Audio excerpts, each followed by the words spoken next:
Ustadz, saya sedang mengeluh kepada mereka, jangan-jangan Anda ini sama saya itu salah paham. Teorinya seperti sama Sabrang tadi. Kok Anda ngoyak banget, kok seolah-olah saya itu penting amat, kok seolah saya itu bisa apa gitu, sampai air di bawah untuk saya tiup, kepalamu kau datangkan ke depanku untuk aku pukul, mulutmu kau buka untuk aku ludahi.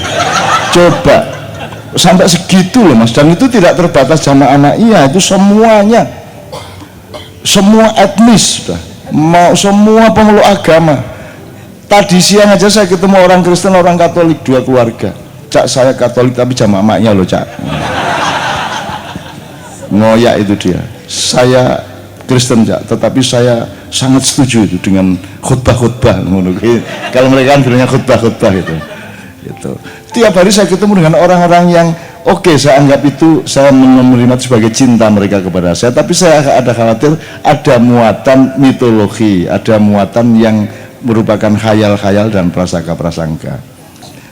Kalau Madura kan lebih terang-terangan, jadi kalau minta foto ke saya itu macam-macam bentuknya Mas. Ada yang glibet gitu ya, nggak berani gitu, nanti bilang sama Gandhi kayak sama Gajah sama siapa.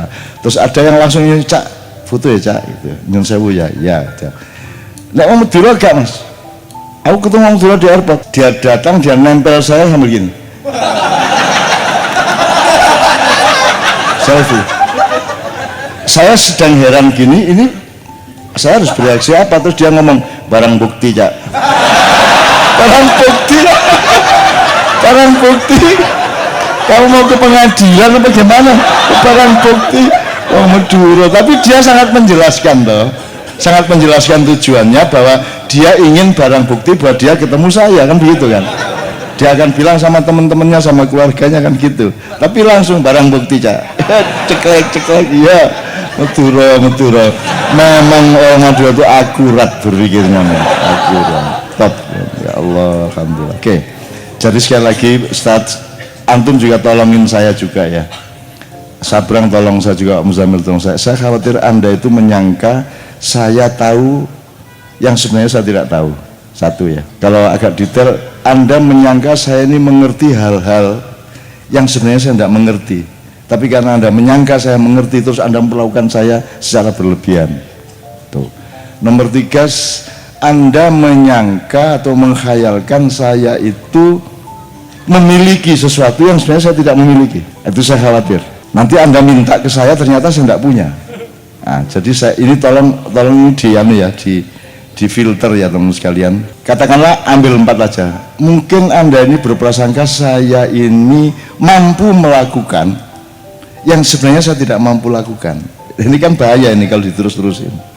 Jadi tolong Anda tetap objektif kepada saya, karena saya khawatir Anda terlibat di dalam kesalahan-kesalahan prinsipil. Misalnya Anda menganggap saya ulama, upamanya ya, itu kan salahnya luar biasa. Ulama itu, ini saya mohon konfirmasi dari Syekh ya, kalau yang banyak saya kenal itu fuqaha, faqih, jamaknya fuqaha, orang yang mempelajari kemudian mengerti hukum Islam, mengerti hal-hal yang menyangkut hukum Islam, itu namanya faqih, jamaknya fuqaha. Jadi kaum fuqaha, maka mereka memberi fatwa ini halal, ini haram, sertifikasi warung gitu ya, karena mereka itu fuqaha. Kalau ulama, sangat tidak mencukupi hanya dengan kemampuan seorang faqih atau fuqaha, karena kalau fuqaha jelas itu urusan tafakuh tentang sesuatu hal, iki salah, iki bener, ini halal, ini haram, ini makruh.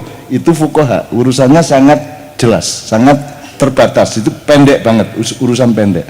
Tapi kalau ulama, dari kata alima ya'lamu ilman wa huwa alimun, terus zamannya ulama, di situ tidak ada penjelasan objeknya Pak Muzamil. Orang yang mengerti, gampang gitu ya.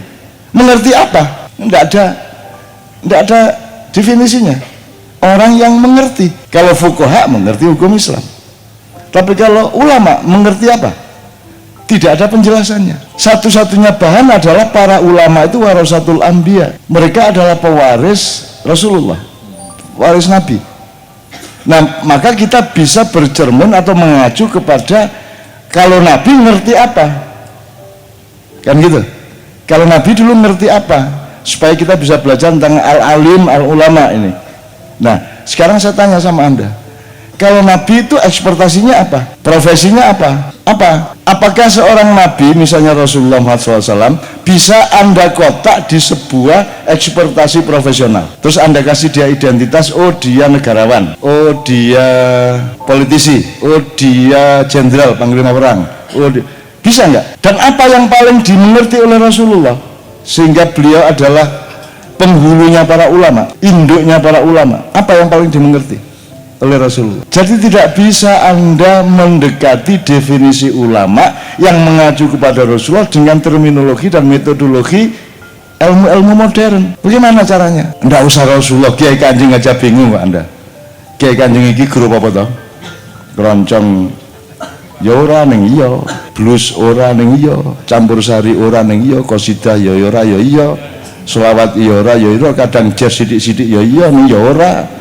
Kan tidak jelas. Wong Kiai Kanjeng aja tidak jelas ekspektasinya. Itu loh. Termasuk saya sebagai anggota Kiai Kanjeng juga tidak punya kejelasan seperti itu. Jadi sekarang pertanyaannya kembali, kalau gitu ulama itu ngerti apa supaya dia menjadi ulama atau menjadi disebut ulama? Kalau acuannya adalah Rasulullah, maka apa yang paling dimengerti oleh Rasulullah? Apa yang paling dimengerti oleh Rasulullah? Anda boleh bilang keseluruhan, kafa. Kalau agak spesifik apa kira-kira Rasulullah itu yang paling dimengerti oleh Rasulullah itu apa? Kemanusiaan. Kita cari terus ya. Ini bukan saya ngajarin Anda dan sudah tahu loh, saya ini nyari juga. Berarti kemanusiaan. Rasul itu faham manusia, hatinya, ya tak? Kecenderungannya, kebutuhannya, jangka pendek, jangka panjangnya. Disarankan saya kalau ngimami jangan panjang-panjang karena siapa tahu makmummu ada yang sudah tua. Sampai dipikir seperti itu. Pak Muzamil bahkan Ustaz bilang Rasulullah itu selalu memberi kelonggaran kepada manusia. Selalu longgar dia, menggampangkan, bikin supaya orang itu mudah. Itu Rasulullah. Dia bilang sallu kama ra'aitumuni usolli. Bayangkan kalau kalimatnya sallu kama usolli, diperlukan penelitian yang luar biasa untuk supaya sholatmu sah, karena harus persis seperti Rasulullah. Modar gue. Untung Rasulullah ngomongnya ndak sallu kama usolli, tapi sallu kama ra'aitumuni usolli. Sembayang sak rohmu delok aku sembayang. Setahu kamu aja. Kama ra'aitumuni. Lo enak tuh Mas, sampai di Lombok ada sholat waktu tilu. Sholat setahun cuma 3 macam, satu Jumatan, satu Idul Fitri, satu Idul Adha. Anda nggak usah ngeklaim bener apa salah ya, karena Allah yang mengerti inna akramakum indallahi atqakum. Yang dinilai Allah itu bukan jumlah sholatnya tapi atqakum. Dan di situ tidak disebut indanas. Tidak ada inna akramakum indannasi atqakum, karena manusia tidak punya kemampuan dan alat apapun untuk mengukur takwa sesamanya. Maka Allah mengatakan inna akramakum indallah. Ini Allah punya urusan, Allah punya perkara, Allah punya otoritas, Allah punya kemampuan. Kalian dan aku tidak punya kemampuan. Jadi jangan sok menilai-nilai orang. Betul enggak? Karena kalimatnya inna akramakum indallah, bukan indakum, bukan indandasmu, indaraimu. Nyenengke ya, nyenengke. Angel gue golek dosen indandasmu ini ya, tapi kan lumayan gitu ya. Jelas ya Mas ya. Mau kita amati setiap kata itu dengan jeli, dengan teliti ya. Juga kembali sallu kama ra'aitumuni itu sangat longgar banget jadinya. Loh, kalau kamu dulu hidupnya bareng Rasulullah tinggal dititeni, oh ini ya, ini ya. Kalau ada video langsung di videoin itu ya, udah setelah itu ditransfer sampai sekarang. Copy paste, forward gitu ya. Ya karena waktu itu belum ada. Sekian banyak orang menyaksikan sholatnya Rasulullah, kadang-kadang ada bedanya ketika rukuk begini, ketika tumak ninah begitu, ada sedikit bedanya dan semuanya benar Rasulullah memang begitu. Kan misalnya begini, Allahu Akbar kan tidak terus diukur berapa sentimeter dari pundak, ya Allah. Ya anak dulu kan bawa garisan aja di sini cek gitu. Ya kadang-kadang kalau sedang semangat Allah gitu ya, kadang-kadang sampai ke telinga set. Kadang-kadang Allahu Akbar ya enggak apa-apa, wong yang urusan utama adalah inna akramakum indallahi atqakum kok, kan begitu. Jadi ada yang nyentuh ujung telinga jempolnya, ada yang kalau tahiyat itu pokoknya menciptakan hari tahun kelahiran saya 53, ini 3, ini 5 kan gitu. Maka itulah sebabnya saya dilahirkan tahun 53. Mulai tak aku dewe baba. Bangga aku dewe, dak aku dewe gitu. Itu ya. Bayangin murahnya lah. Makanya sekarang dari soal Rasulullah itu selalu bikin longgar orang. Kalau ingin kamu disebut punya unsur ulama, ya kamu melonggarkan orang. Kamu jangan mempersulit orang. Begitu kamu memberi kelonggaran kepada orang, berarti kamu punya anasir ulama pada dirimu, betul enggak? Nah, kalau ulama benar berarti punya kelengkapan mengacu kepada kelengkapannya Rasulullah. Hati-hati, salah ngaku salah, betul enggak? Itu Rasulullah.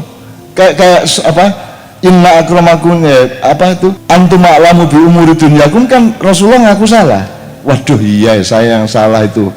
Saya kan tidak mengatakan bahwa kurma itu tidak perlu dikawinkan. Saya mengatakan saya pikir nggak perlu dikawinkan. Terus kalian dengarnya jangan dikawinkan, akhirnya kurmanya tidak dikawinkan, akhirnya gagal panen.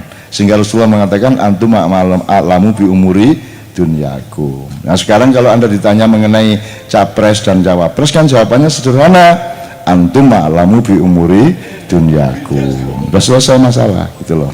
Oke. Nah, jadi Anda jangan sebut saya ulama, karena kalau ulama punya kelengkapan seperti itu. Malu saya kalau saya ternyata jauh dari kelengkapan ulama gitu loh.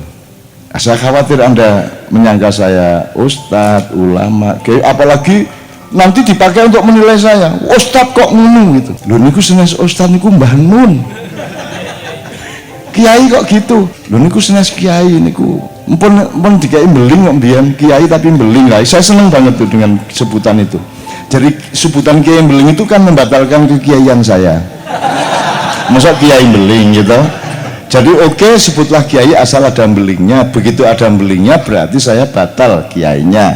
Dan itu dulu majalah Matra pada tahun 90-an awal, kan 89-an lah gitu. Saya seneng kata beling itu. Sesungguhnya saya tidak beling. Mereka juga berprasangka aku beling. Beling apa aku? Bojo situ. Apa nasi beling saya? Enggak beling saya. Gondrong iya. Oh bojo loro, ibune sabrang siji. Ibune Ayah siji, ya. Waduh ngersulo anakku.